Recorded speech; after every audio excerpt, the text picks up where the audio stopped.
Ngiyakuthembisa. Akekho umuntu ophinda ngene phakathi kwethu kusuka manje. Ubhuti Manda. Ungubaba wakho.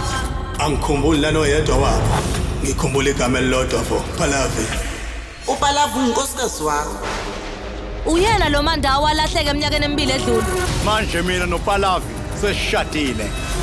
Ukuthi wena kwakunkosikazi wakho, imphumelo yolibofuzo thina ezositshela.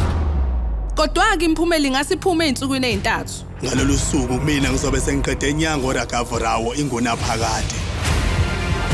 Nazi, zonke impendulo obuyifuna. Ngingumanda Deshmukh. Umyeni wokuqala makwenzeka shona. Lo mshado wesibili usemthethweni ngokugcwele.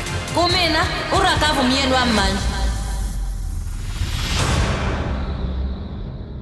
Elinye ithuba ngomsombuluko kuze kube yisonto magamanxe ihora lesikhombisa ebusuku kusihlakanya kuphela.